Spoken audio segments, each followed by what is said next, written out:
because I've got, my pelvis is sort of here. So whether you're on your knees or whether you're sitting, I have to be able to transfer my weight forwards, and get my hand in that stirrup kind of position, so that I am pushing straight through here. I'm not if I'm pushing on my thumb, then there's a break here. If I'm pushing here, there's a break in my wrist. So here I can line up. So you've got to find there's a sweet spot there. It's a little feldy nook that when you push, and so your thumb and your fingers, you get rid of them. Because if you're pushing through your thumb and your fingers, the potential is that you'll lose a lot of force in these little farty joints, and you have to stabilise them, and they're so small. So just stick to that line, straight like that, like that. And it's not right on the heel, it's just in front, but remember, so the line there is still going up there. Then you can play around with where you push. Is it there? Okay, so you can see with Ramon where that's going. I'm exaggerating a bit so that you can see it, right? Now, what you might find is if you lift up someone's leg and they've got a lot of hyperextension in their knee, when you pick up their foot a bit, like this, see how that goes, that takes his knee into hyperextension a bit. So for some people that will be even more, and that's not particularly comfortable. It's not a weight, you don't want people weight bearing with the knee in hyperextension. So try, therefore, and just put a little bit of padding or something under the knee so that when you pick it up, you still stay in alignment. And see how that's different for him? If my hand was a little tiny roll. Yeah. And so the force is easier. Yep, so something that small. There. So that now when I pick his knee up, I'm not going into that hyperextension. I can stay there. And now when I push, I'm going into his chin. See his chin? There. All right? So you're thinking about lines all the time.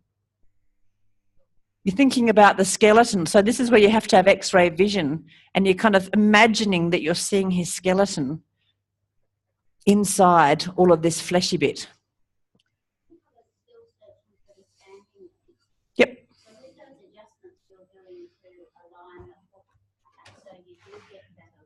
Yeah. So you're manipulating it to get the alignment. Yeah. Therefore, how do you tell what is their natural alignment? Yes, good question. So in a way, it's how much manipulation do I need to do to get the alignment? If I need to do a heap, then it maybe not their standing leg. So how easy is it to get the alignment is a bit of a clue. It's not an absolute though. No one of these things is an absolute. It's the pattern. It's the tendency that will emerge. And then, you never write it in ink, left leg, standing leg, because the buggers will change.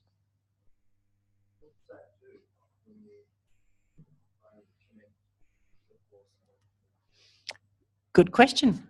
I invite you to go and find out. Unless you want lunch. Yeah. Lunch first. You're going to keep going. You're going to go. You are going to go for a long time. So maybe you should stop for lunch. Go away and think about it.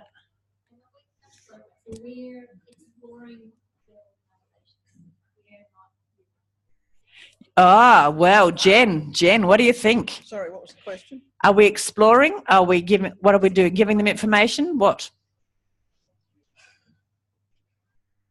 What are we doing? We are, a bit like yesterday, making a suggestion and listening to the response. And after a suggestion, we probably then make a direction. This is what you should do. This is what it is for you. Yeah. Yep. Here, look at this. Sense this. And then we might ask some questions. Is it easier or clearer if I have your foot at this angle or that angle or at this height? Yeah. Sounds good.